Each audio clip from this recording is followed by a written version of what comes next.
Hey, Katie Clark, where you been?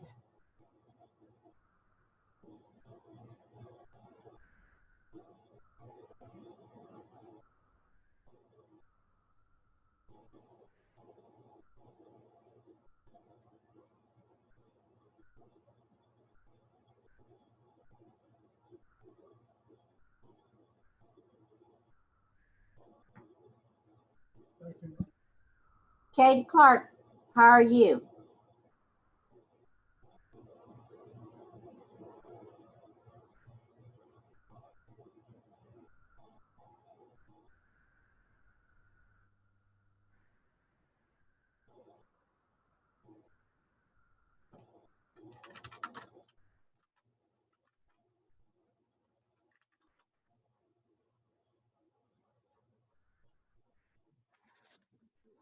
Chapter, I didn't do chapter 11. Mm-mm.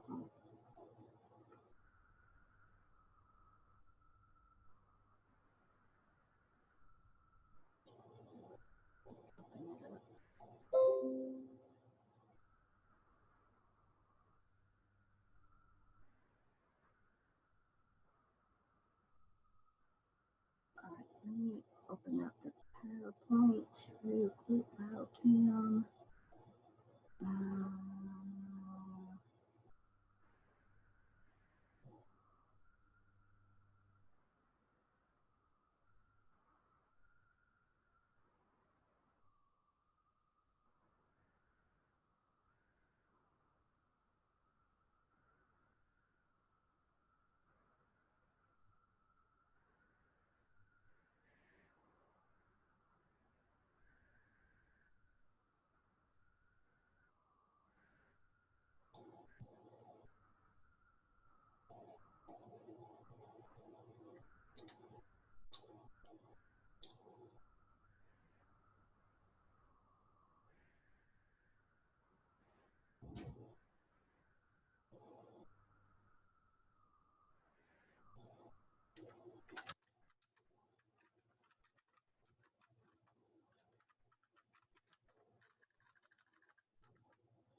I'm going to do chapter 11 today.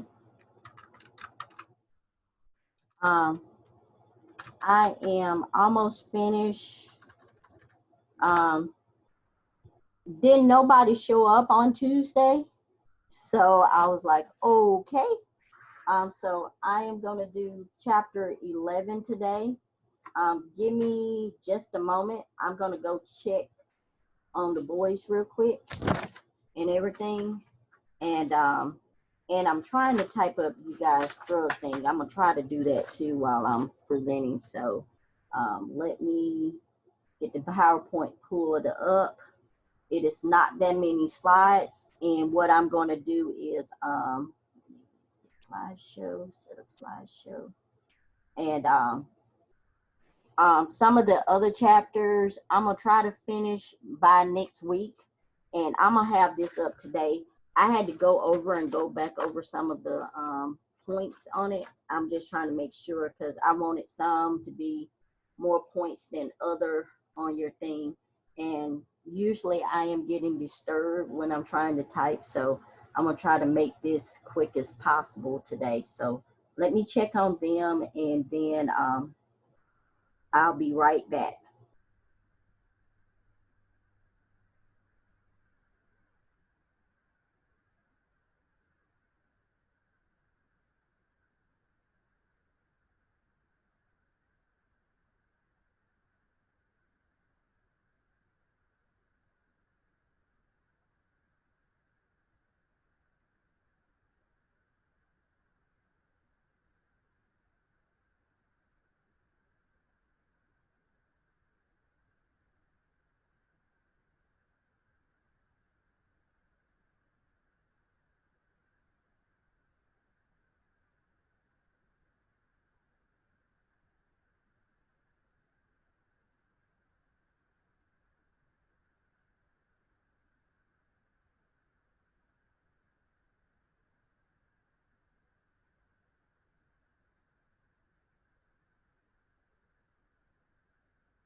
I'm sorry. I need to pull up chapter 12. I am losing my mind right now. I'm sorry, Katie.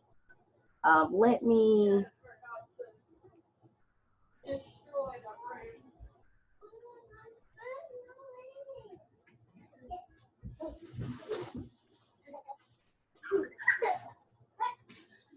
Hold on for a second. Okay, hold on for just a second. We gotta change. Come here. Hold on, Katie. I'm sorry. I got kids coming through. Oh, is Katie the only one on again? Yeah. Mm-hmm. Hello, mommy. Hey, baby. Okay.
Okay, Katie, sorry about that. I was just trying to get them settled and everything. Um, we're looking at chapter 12 today. Um, your project. I got it almost typed up. I've been working on it, but every time I start on it, it seems like I am getting stopped for some odd reason when it comes to the boys. So it is pretty much there. I'm gonna finish it, and I promise I'm gonna post it today. It's just that I've been so busy with trying to get other things done, and it's hard being at home with two toddlers trying to work sometimes.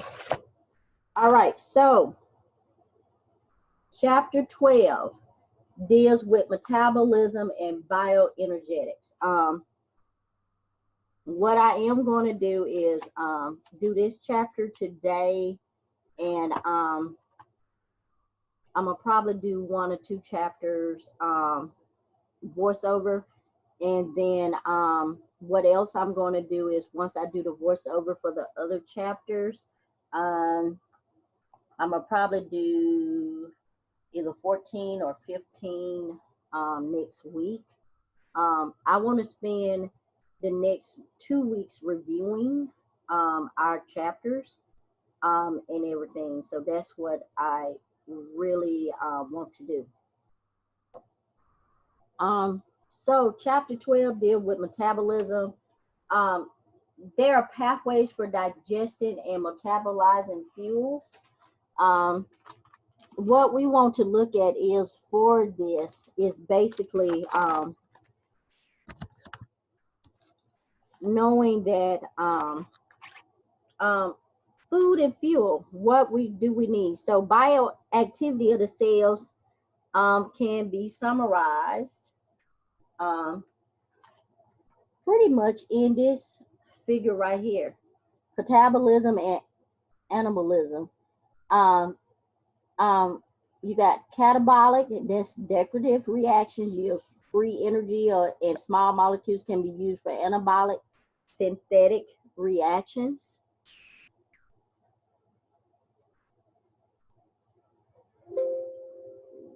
All right, so metabolism is the sum of all catabolic and anabolic processes.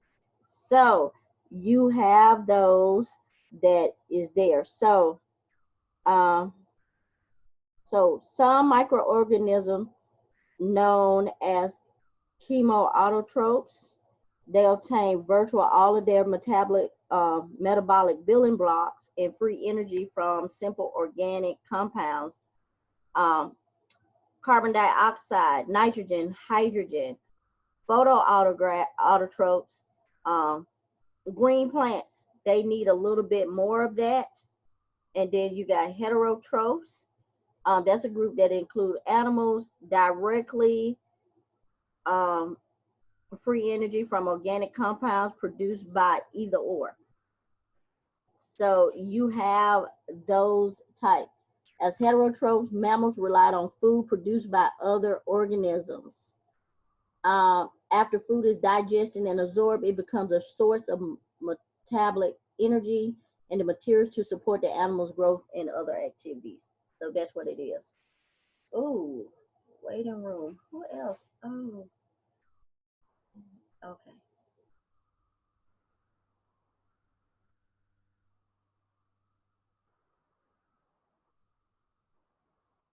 All right. So with that being said,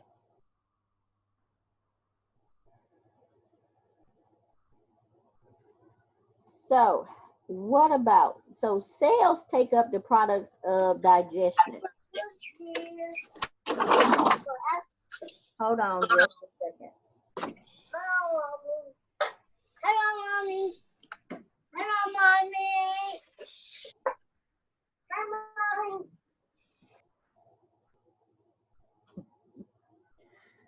Oh goodness, they're funny. All right, so cells take up the products of digestion. Digestion takes place in the mouth, stomach, small intestine, and these are enzymes that actually hydrolyze them. So what you're doing here, starchy foods are hydrolyzed by amylases. So this is what you see here. So these hydrolytic reactions are just a few of those that occur during food digestion. So right here, what you see is the change of glucose residues in starch are hydrolyzed by the amylases. That's what you see here in this.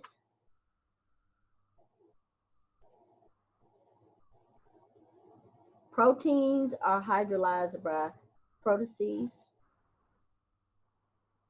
And then you got your fatty acid, lipids, they are hydrolyzed that way. So you have all of those. Now, when it comes to digestion, it is absorbed by the cell's lining in the intestines. You got monosaccharides enter the cells via active transporters, such as your sodium ion or sodium ion glucose system.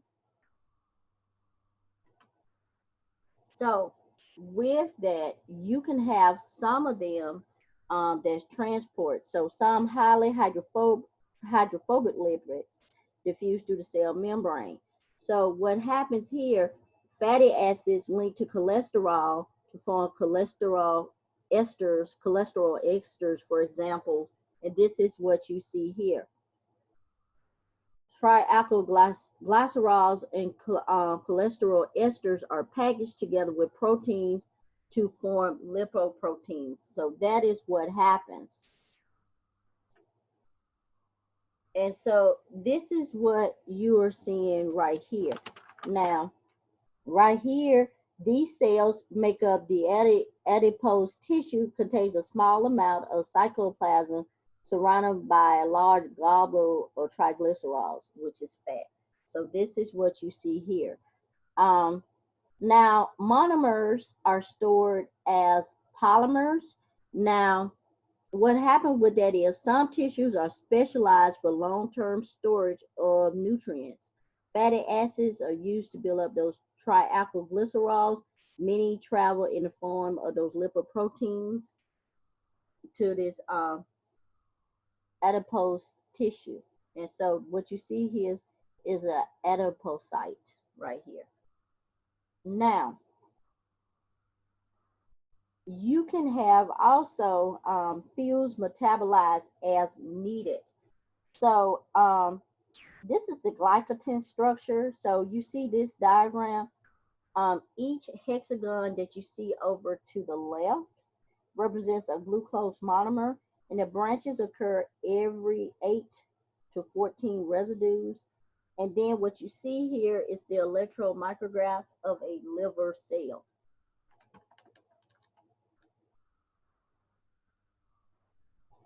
Now, with that,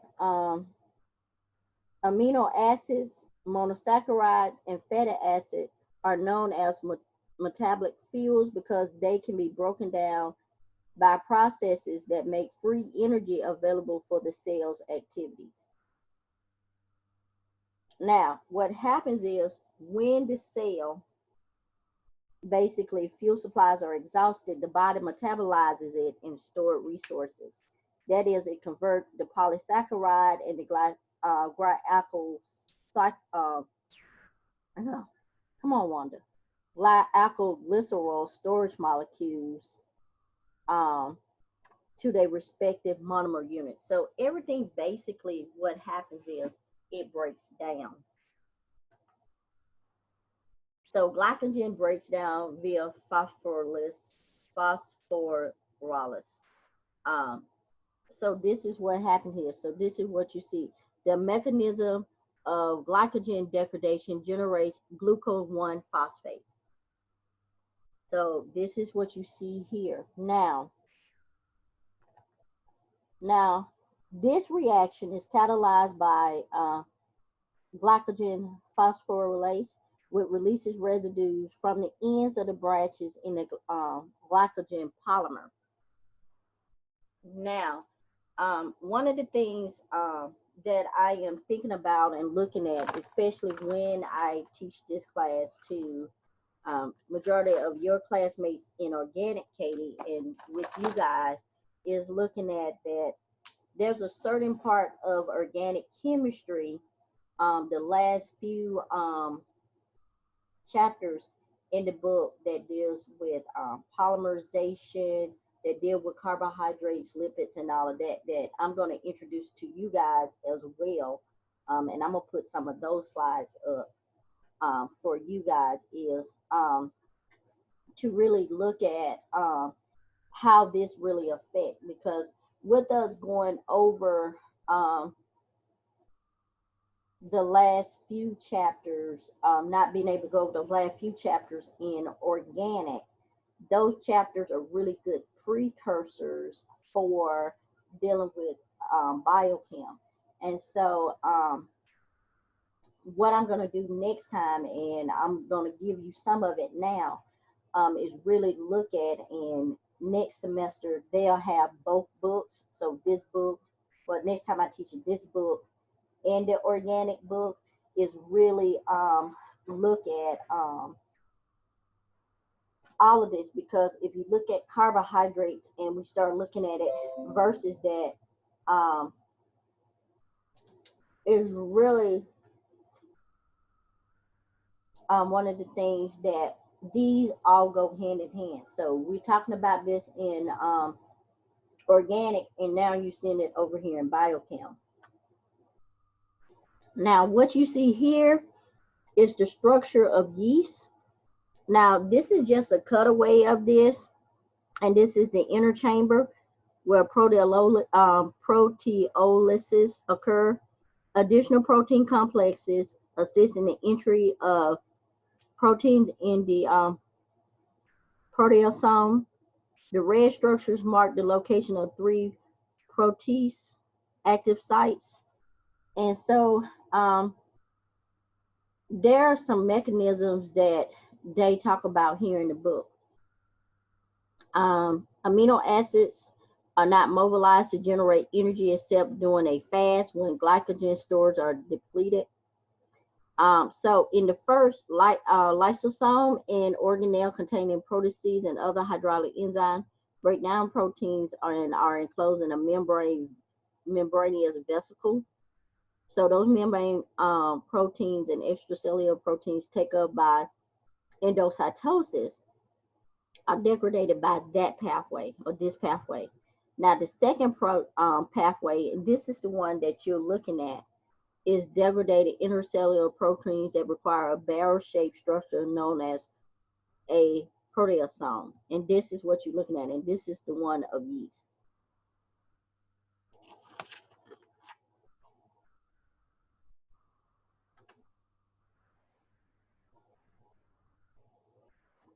And what you see here is ubiquitin. Several copies of this 76 residue protein are linked to length residues in proteins that are to be degraded by a proteasome. The atoms are color coded, so carbon is green, your oxygen is red, your nitrogen is in blue, and your hydrogen is in white. Now, talking about that, that's what you see here. Now, I want to see if they say anything. So a protein can enter the proteasome after it's been covalently tagged with a small protein called ubiquitin. And what they say is ambiguous, hence its name, and highly conserved in eukaryotes. Ubiquitin is attached to the protein by the action set of enzymes that link the C terminus to ubiquitin to a lysine side chain. All right, so that's what that is. Now, the next thing we're going to talk about is metabolic pathways. And the good thing I'm going over this is because part of your project is going to deal with metabolic pathways. And so what is metabolic pathways? So The interconversion of a biopolymer and its monomeric units is usually accomplished in just one or a few enzyme catalyzed steps. In contrast, many steps are required to break down the monomeric compound or build them up from smaller precursors. This is a series of reactions known as metabolic pathways. A metabolic pathway can be considered from many viewpoints, and it can have a series of intermediates or metabolites. And so we have heard of that. So let's look at protein degradation. So you have a proteasome, you got your protein. So polyubiquitin is there. And so what you see is the chain of ubiquitin in the molecules target a protein to the proteasome. The polypeptide is unfolded as it enters the proteasome. You got ATP that breaks into ADP and breaks down, then it goes on through, produces that active site, and it cleaves the polypeptide into small peptides. Those diffuse away, and it just keep going and going again. That's the degradation. So what you see here is some intermediates of glucose metabolism. And so you have a few there. So in glycolysis, so you one thing I want to say, a handful of metabolites appear as precursor or products in the pathway that leads to or for virtually all other types of biomolecules. These intermediates are worth examining at this point since they're going to appear several times. Glycolysis, that degrades monosaccharide glucose, and this is what you see right here. So these are some of the intermediates of that.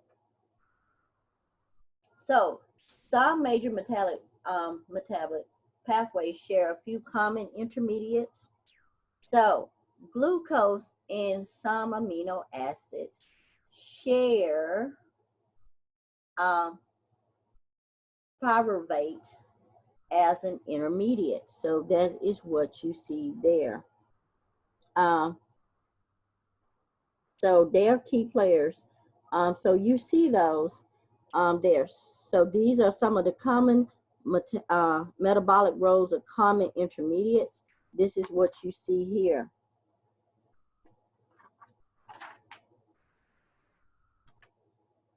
So many metabolic pathways introduce or includes oxidation reduction reactions. So you guys see this again. So let's go here. Section 1.3, that oxidation is defined as the loss of electrons, reduction, the gain of electrons. Oxidation reduction or redox are like acid-base reactions.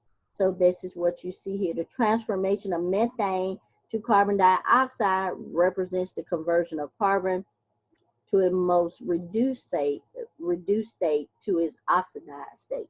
So that's what you see here. Carbons and fatty acids and carbohydrates are oxidized to CO2. That's where CO2 comes from in our body. That is what happens.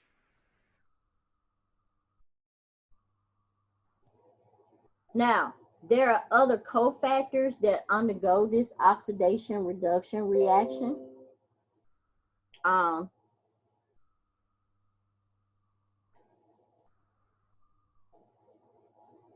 And this is what you see right here.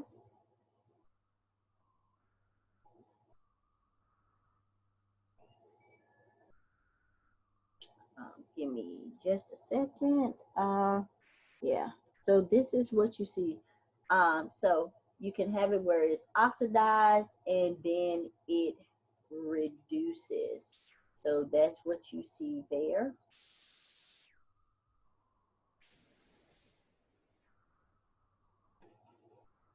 So ubiquinone reduces to ubiquinone is a stepwise reaction.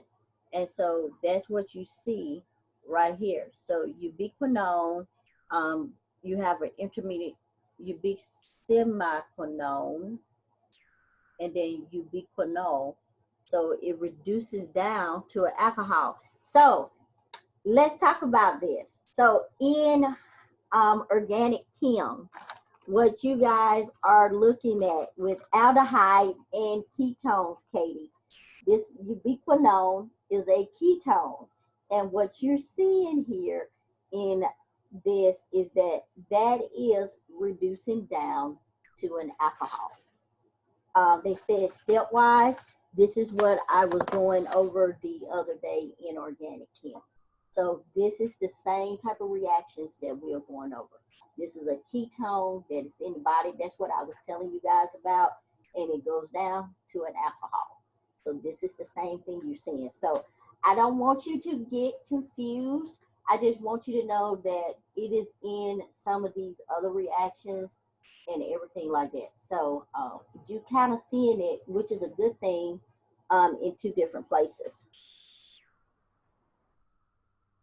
Now, let's talk about this oxidative phosphorylation.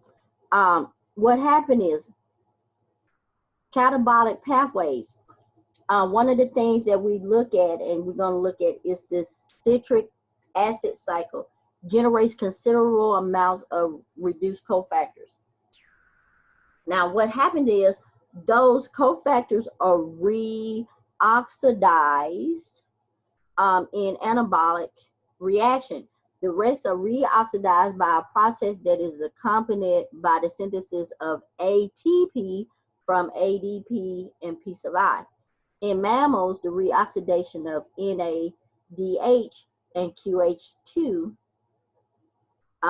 ubiquinol, that's what that is, and the contaminant production of ATP require the reduction of O2 to water. This pathway is known as oxidative phosphorylation. So what happens here? NAD plus and ubiquinol collect electrons and hence free energy and reduces fuel from fuel molecules. When the electrons are ultimately transferred to O2, this free energy is harvested in the form of ATP. So if you see here, this is the outline of metabolism. And so what you see here is in this diagram, the downward arrows represent the catabolic processes and the upward arrows represent the anabolic processes. Red arrows indicate some major oxidation reduction reaction. The major metabolic processes are highlighted.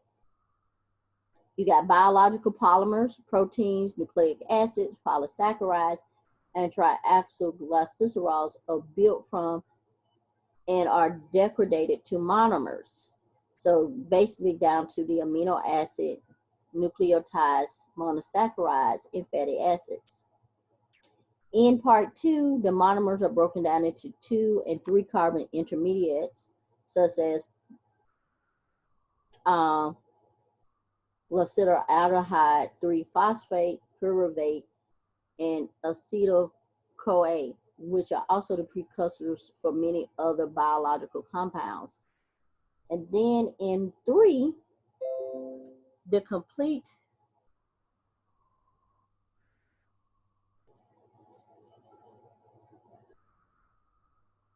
degradation of biological molecules yields inorganic compounds such as the ammonium ion, carbon dioxide, and water. There are substances returning to the pool of intermediates by processes known as photosynthesis. So that's what you're seeing, photosynthesis there. And then 4, electron carriers, NAD plus and ubiquinone, ketone, accept the electrons released by the metabolic fuels, which is the amino acids, the monosaccharides, and fatty acids. They are degraded and then completely oxidized by the citric acid cycle. In 5, the reduced cofactors NADH and ubiquinol are required for many biosynthetic reactions. The reoxidation of reduced cofactors drive the production of ATP and ADP plus P sub I, so oxidative phosphorylation.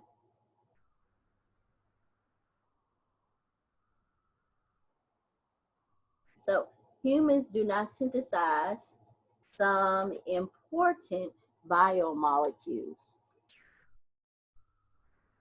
So the metabolic pathways, and this is on page 310 in your book, they are very complex. So our metabolism really depends on vitamins.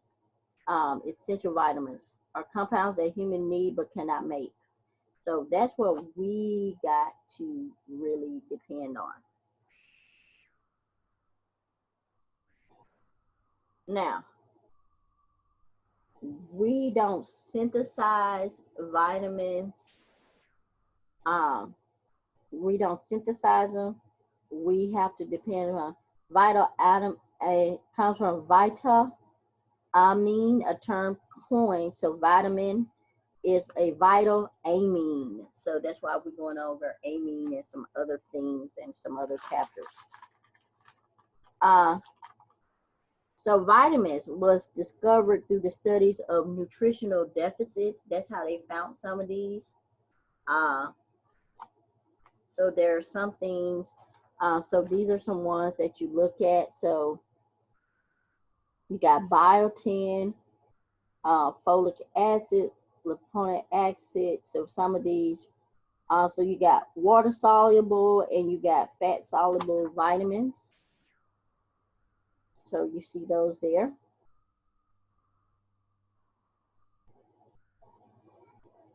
Now, what about free energy? And wow, this is just amazing because chapter 12 is really dealing with free energy changes and metabolic reactions. And so we really looking at, okay, equilibrium now. We talked about this a little bit as well. So free energy change depends on the reactant concentration. So this is what I'm going over in my General Chem 2 class, Foundations class right now. We're going over the same exact thing right now. So standard free energy change, this is what you are looking at. So when a system is not at equilibrium, the reactants experience a driving force to react with the equilibrium values. This force is the standard free energy change, delta G. Now, so biochemical standard state, this is what you're looking at. The temperature is 298 K, pressure is always at 1 atm. Your reaction concentration is kept at 1 molar.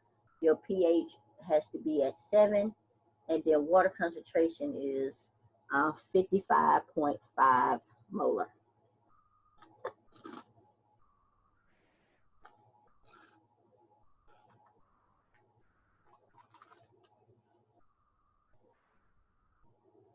Now, how do you calculate these reaction chains?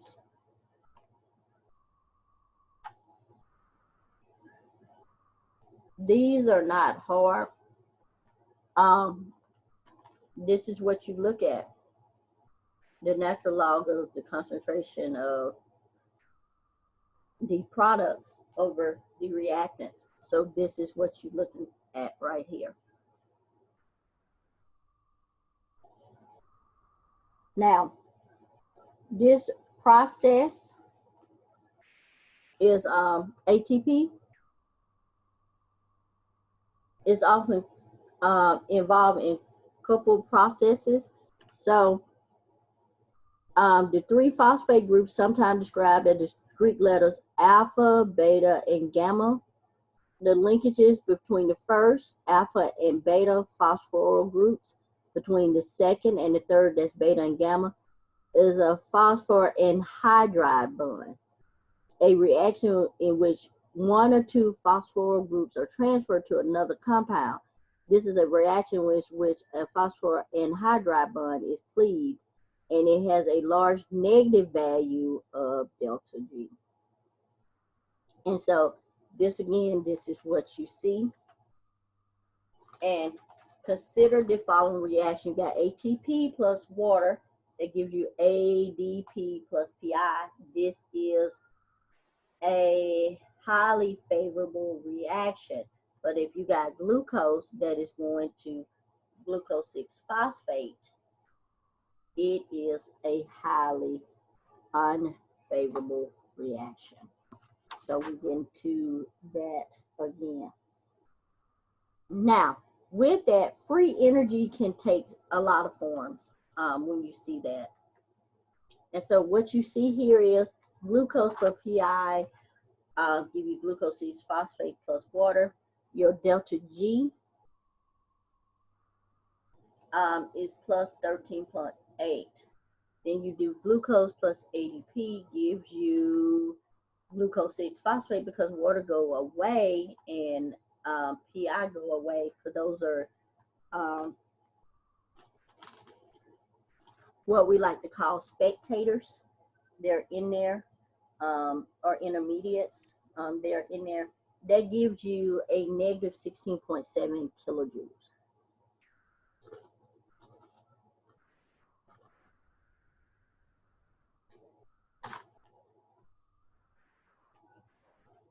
So with that, the net chemical reaction, phosphorylation of glucose, is thermodynamically favorable.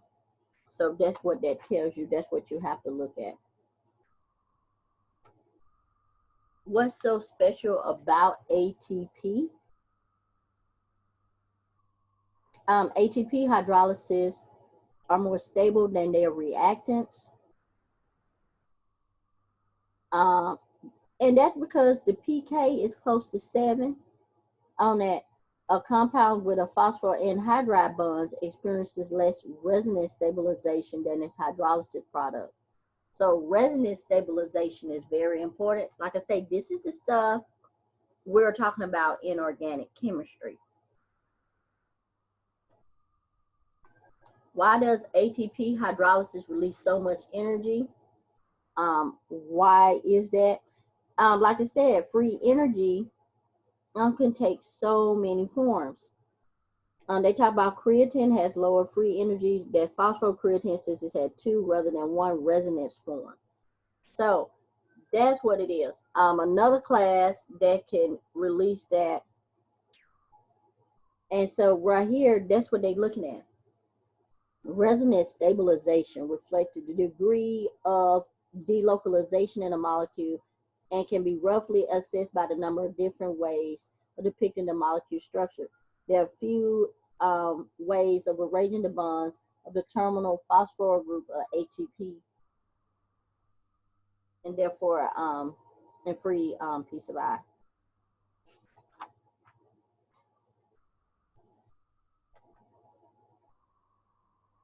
So there are different molecules. This is what you see right here that can serve as energy currency within a cell. This is what you see. So this is a chart here. And you got also these thioesters.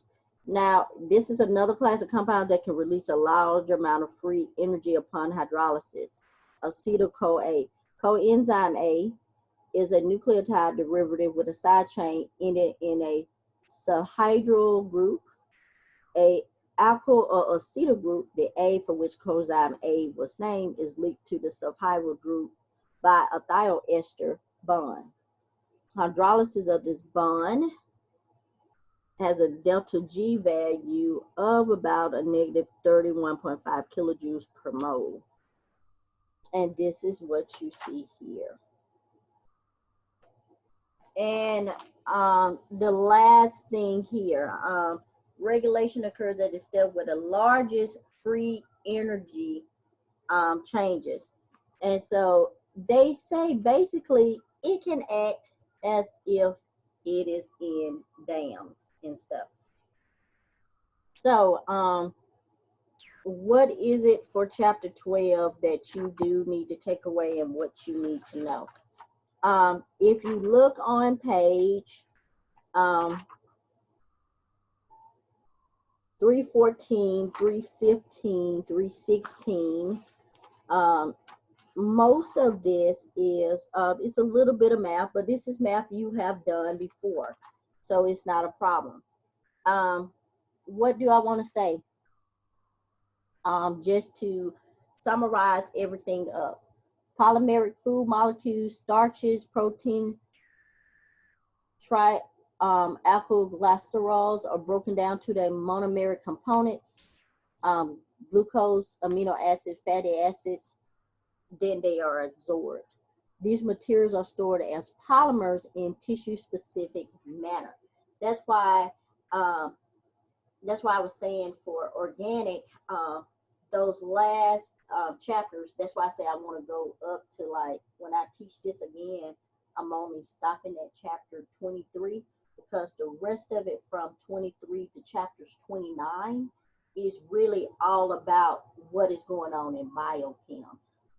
Polymers, yes, we use it in the world, but we also have polymers that are in our systems, so we need to know about that. Metabolic fuels are mobilized from glycogen, fat, and proteins as needed. A series of reactions known as metabolic pathways break down and synthesize biological molecules. Several pathways make use of the same small molecules intermediates. During oxidation of amino acid, monosaccharides, and fatty acid, and electrons are transferred to carriers such as NAD+ and ubiquinone. Katie, again, ubiquinone, ONE, that's a ketone. Now, you can do reoxidation of the reduced cofactors, derive synthesis of ATP by oxidative phosphorylation. So you get ubiquinol, meaning that you go from a ketone to an alcohol. And you see this really clearly in organic chem. Metabolic pathways form a complex network, but not all cells or organisms carry out all possible metabolic processes. Humans rely on other organisms to supply vitamins and other essential materials. The standard free energy change for a reaction is related to the equilibrium constant, but the actual free energy change is related to the actual cellular concentration of the reactants and products. A thermodynamically unfavorable reaction may proceed when it's coupled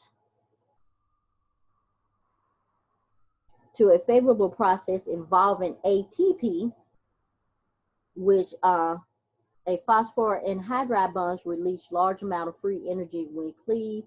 There are other forms of cellular energy currency. You got thioesters, reduced cofactors, phosphorylated compounds, and then cells regulate metabolic pathways at the steps that are farthest from equilibrium. That's what they do. This is all for chapter 12. I am going to look at, we just got chapters 13, 14, and 15 to do. Chapter 13 really deals with glucose, metabolism, and that's very important for that. So that's going to be our next chapter. And then we're going to talk about the citric acid chapter, cycle chapter, that's chapter 14. And our last chapter is chapter 15. Some of these I may go ahead and record. And then the last chapter we may go over is oxidative phosphorylation. That one contains a lot of math, and which is good because that's the same thing that I am going over in my other chemistry class. So there's a lot of things that they're going to see again.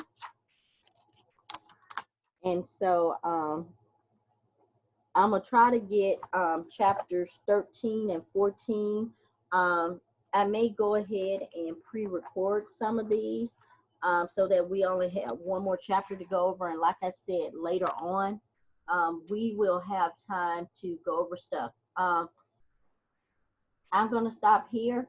I'm going to finish typing this up really quick while I got a chance and get this on out to you, and then try to get some quizzes and some other things so that you guys can take your exam, your last exam next week. So I'm going to get the other ones done so that you can type your exam, take your exams and get everything done so we can review for the final.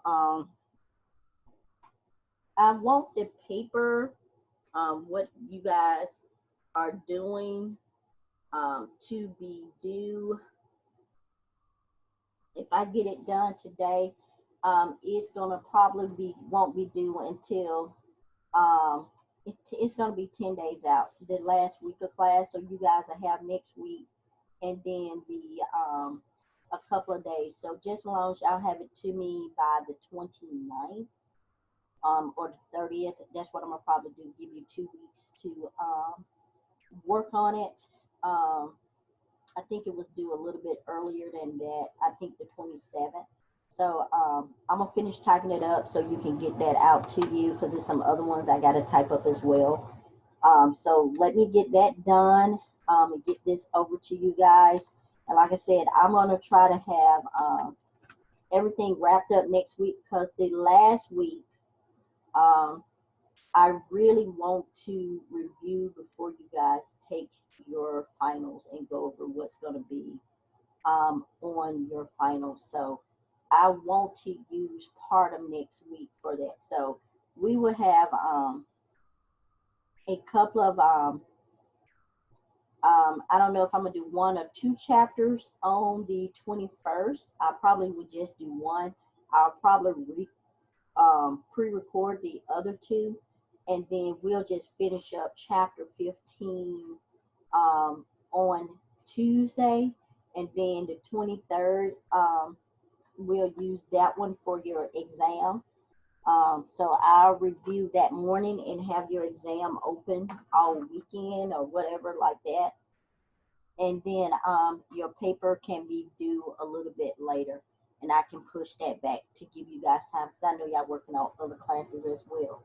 I will talk to you guys later. Have a good day.